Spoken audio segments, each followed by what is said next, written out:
Salam sejahtera tuan-tuan dan puan-puan. Dulu PH bantah, sekarang kitar semula kaedah bayar PTPTN, kata Wan Saiful.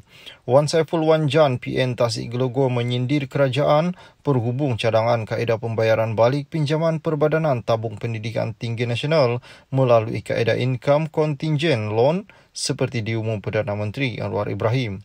Dakwanya pada Disember 2018, dia telah mengemukakan cadangan sama iaitu skim potongan gaji berjadual atau income contingent loan payment. Namun sejurus pengumuman tersebut, dia mendapat bantahan dan tekanan daripada beberapa pimpinan Pakatan Harapan. Kata bekas pengurusi PTPTN itu, antara yang memberi tekanan termasuk Anwar dan Ketua Pemuda PKR pada masa itu, Akmal Nasrullah Muhammad Nasir.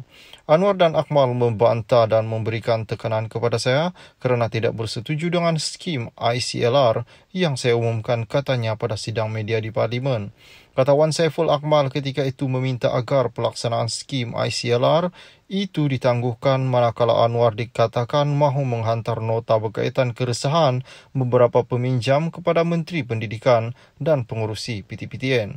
Sekarang sudah jadi YB dan timbalan menteri, bantahan pun lenyap, katanya. Salam sejahtera tuan-tuan dan puan-puan. Siva Kumar akan beri kerjasama kepada PAK. Jawatan Kuasa Kira Wang Negara PAC telah memanggil Menteri Sumber Manusia V. Siva Kumar Khamis ini untuk memberi keterangan dalam prosiding berhubung isu pengurusan dana latihan dan keberkesanan program latihan pembangunan sumber manusia. Siva Kumar dalam kenyataan hari ini beliau dipanggil ke prosiding berkenaan kerana HRD Corporation merupakan syarikat berhad menurut jaminan di bawah seliaan Kementerian Sumber Manusia.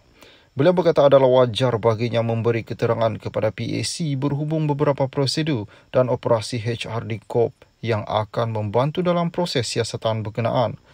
Bagi sesi prosiding ini, saya diminta untuk memberi penjelasan dan pencerahan mengenai pengurusan dana untuk tujuan latihan, katanya. Saya menggesa semua pihak untuk menghormati prosiding ini dengan sewajarnya dan mengelak spekulasi yang menjejaskan serta mempengaruhi peranan PAC dalam proses siasatan ini, katanya. Siva Kumar menjelaskan PAC merupakan jawatan kuasa yang ditubuhkan bawah Parlimen dan beliau memahami peranan utama jawatan kuasa itu ialah memeriksa dan memantau tadbir urus kewangan. Beliau berkata semua prosiding yang diadakan adalah satu proses yang perlu dilalui oleh mana-mana kementerian. Salam sejahtera tuan-tuan dan puan-puan. Bersatu keluar surat tunjuk sebab pada MP Kuala Kangsar kerana sokong Perdana Menteri. Bersatu mengeluarkan surat tunjuk sebab kepada anggota Parlimen Kuala Kangsar Iskandar Zulkarnain Abdul Khalid kerana pendiriannya yang menyokong kepimpinan Anwar Ibrahim. Majlis Pimpinan Tertinggi Bersatu juga antara lain membincangkan kedudukan Ahli Parlimen Kuala Kangsar. Katanya, Lembaga Disiplin Parti telah pun mengantar surat tunjuk sebab kepada Iskandar Zulkarnain sebelum sebarang tindakan diambil atas beliau mengikut perlembagaan parti, kata Setiausaha Agung Hamzah Zainuddin. Iskandar Zulkarnain pada 12 Oktober lalu mengumumkan sokongan itu atas alasan mahu menguji sama ada Anwar ikhlas memberikan peruntukan kepada anggota Parlimen yang menyokong dasar kerajaan.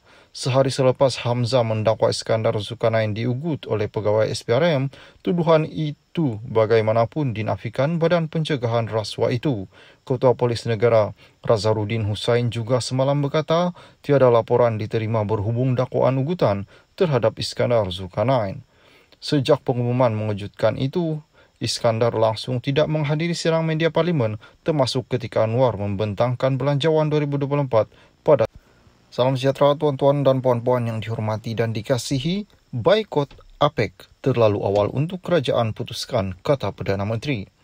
Anwar Ibrahim berkata masih terlalu awal untuk kerajaan Malaysia memutuskan keperluan memboikot Minggu Pimpinan Ekonomi Kerjasama Ekonomi ASEAN Pasifik di San Francisco, California, Amerika Syarikat pada November ini. Tunggu keadaan terlalu awal untuk kita putuskan, katanya ketika ditanya mengenai gesaan pemimpin PN yang mendesak kerajaan memboikot mesyuarat itu sebagai tanda protes Malaysia terhadap pendirian Amerika Syarikat sekiranya konflik di Gaza tidak dihentikan. Semalam ahli parlimen Macang Wan Ahmad Faisal Wan Ahmad Gamal berkata Malaysia perlu membaikot mesyuarat APEC itu tanda sokongan kepada Palestin dan pada masa yang sama menunjukkan bantahan keras terhadap Amerika Syarikat yang menyokong pembunuhan beramai-ramai dilakukan. Sebelum ini dilaporkan Perdana Menteri akan mengetuai delegasi Malaysia ke mesyuarat APEC tahun ini. Selain mesyuarat kepimpinan APEC, kepimpinan ASEAN kecuali pemimpin tentera Myanmar turut dijemput untuk menghadiri mesyuarat berasingan